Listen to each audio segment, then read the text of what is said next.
Kind of our goal with this is just to reach people with questions they may have, provide a source, a platform, a foundation for the Christian faith. Right. Outside of Sunday, where maybe you can't ask questions. Yeah, in other words, carry them through the week.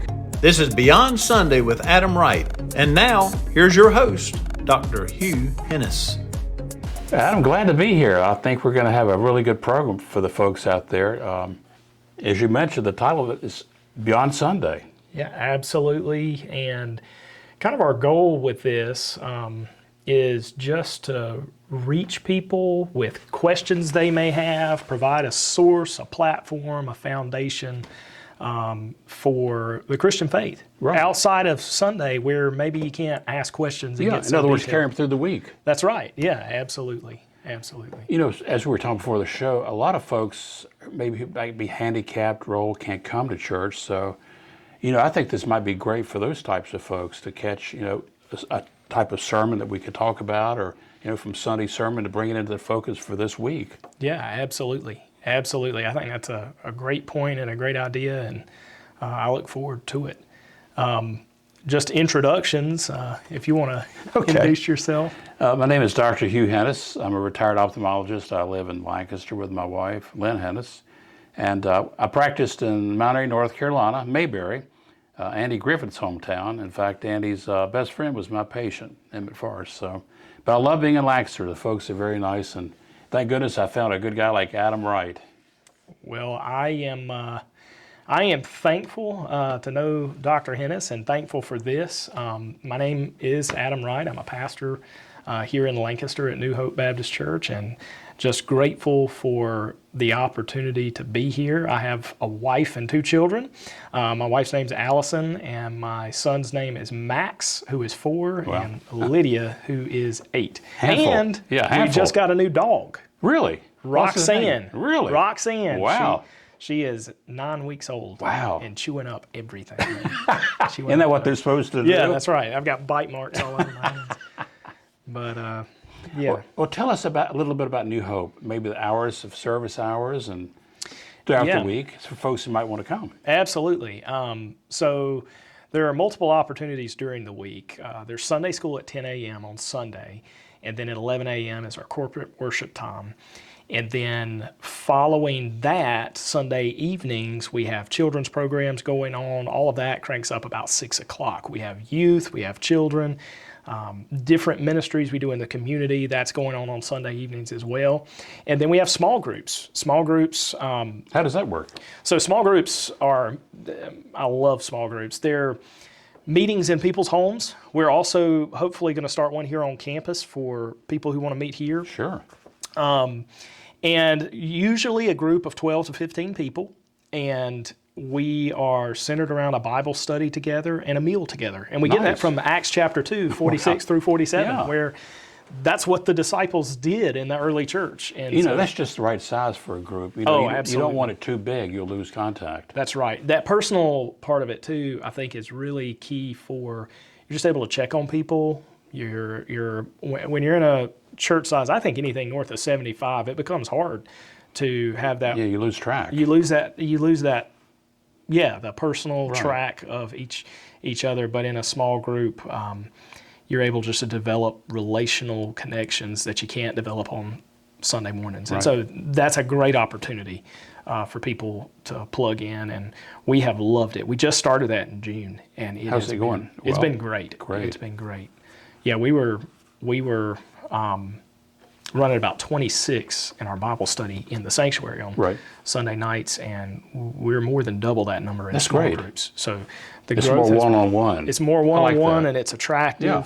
to people to come and feel more engaged. So yeah, me and my wife host one at our house, and then there are other people hosting them as well. So It's a nice touch. You also have things going out throughout the year, don't you? yep, yeah, I mean, like absolutely. Halloween, there's stuff going on there. Yeah, this coming Sunday, which that's hard to believe. It's already the end of Yeah. October, but Yes. it is. Yes, it is. This Sunday, we're doing a trunk or treat from 5 to 7 here at the church campus, and that'll be an awesome event. Every year, it is just mind blowing. The people that come and hang out, eat, go through the trunk or treat line. It's just a lot of fun. It really is. And it's safe too because you know what the kids are getting. Yeah, that's right. Going house to house, you never Yeah. know. Yeah, if you're not in a safe neighborhood now, you're Not asking good. for trouble. It's not good. Yeah, it's not. It's not. Christmas, somebody had mentioned you might be having a craft show, is that correct? Yeah, so I checked in with a couple people on that, and we're still trying to hammer out some details on that, but we're thinking about doing something for those up in North Carolina this year. Good. Maybe like a Santa type thing for kids that lost a lot of stuff. So we're really... That's an excellent idea. Yeah, we're really trying to hammer out the details on that to be missional up in that area. We'll do a candlelight service again this Christmas, and we'll have a special Christmas cantata, and then we'll have different things that small groups will probably do. Right. So there's a lot going on at Christmas time. Christmas kind of is one of those things where it's a super busy time in the church calendar, but it's also a super busy time in the family calendar too. So A lot going on. Yeah, a lot going on around December. I'm sure you have programs for youth too. I know this past summer you had I think a Traveler's Rest. Yeah, Look Up Lodge, and there's a winter retreat. There's a winter retreat going on that the youth committee has put together. That'll be coming up. Same place. Right. And then there is summer camp at Look Up Lodge as well. And then the youth do something every third Sunday. There will be some kind of meal at somebody's house. And then there's usually at least one event per month, different things. Nice. And, yeah, so there's a lot going on, a lot to jump into. So. We were talking a few minutes before the show that you and some of the other church members, some other guys had gone up to the mountains of North Carolina to help out. Yeah. That's really been pretty devastating up there, hasn't it? Yeah, it's been rough, man. This last trip, so we're going to keep going. What I would love to do is develop a long-term partnership where we can be there when the news stories fade, but the devastation remains. It still stays past the news media hype. That's right. So if you can get like a partnership, and I know there's a lot of churches, Lancaster, our community has just been super proactive. The response has been unbelievable. In fact, when we went up with Samaritan's Purse back 3 weeks ago, we ran into some people from Lancaster. Really? So it's amazing. Yeah. It's amazing how much our community and other churches are doing. We've got a group of guys, love Lancaster. They're very involved. I know that there's been multiple churches sending teams, and what we want to do as a community, not just here at New Hope, but as a community, just to love on those people and find. They really need help. Oh man, that we need long-term partnerships because rebuilding is going to have to happen. Yeah, it's going to take years. It's going to take years, and it's going to take money, and it's going to take resources, volunteers. So we want to try to chip away at that. Let me ask you this, Adam, and maybe folks who are not members of your church but are interested, is there a way they can donate supplies, and maybe what are some supplies they might need, and can they actually maybe go up with you guys to help out? Absolutely. So currently, what I'm hearing on the supply front is pause. Don't stop, but pause. Just because there's so many places that are filled up. They're trying to get these resources out. When we went up Saturday, the church was full. And Well, that's a good thing, though. It's a good thing. It speaks again to how people have loved on those communities. And I think not just Lancaster, but our states, the Carolinas as a whole, they have done an awesome job of loving on each other. And so that's really good. But the message is not, no, we don't need things. It's right now we're trying to get them to people. Space it out. So when that runs out, they can have refills. Yeah. So what my plan is we are working with a pastor up in the area, and as his supplies diminish, find out what he needs to keep that supply level good. Yes. Where he's got if it's canned goods, he's got canned goods. If it's baby supplies, he's got that. Hygiene, whatever, But we want to be sure that we keep that as kind of the focus of what they actually need. So we're going to pause on supplies for now until he says, hey, this is what we need, because they're just every person we've called just said, hey, we don't have anywhere to put this stuff. So that being said, in the weeks to come, that need's not going to go away. Those things are going to get utilized, and then they're going to have a gap. So we want to prepare for that, and then we want to continually send teams. And I can set up a sign-up sheet in the back for the people who are physically here. Right. And then for the people who would like to attend, there is a number that you can find on the website to link into Text in Church. And if you text that number and say, hey, I would just like to volunteer, we can sign you up that way. And What are some of the things you guys do when you get up there? Man, so we've done two very different things. The first time we did mud out, so we were just going in flooded homes with Samaritan's Purse. Wow. And man, it was awful. Spooky. Yeah, spooky. That's a good word for it, man. I mean, it was crazy. The water level almost up to ceiling fans. Wow. So everything's gone. They've lost everything. And so there were some houses that were total guts. I mean, we were taking out water heaters. We were taking out Wow. washers and dryers and ovens and Just everything. totaled. Yeah, it's gone. Totaled. I mean, we're just raking it out.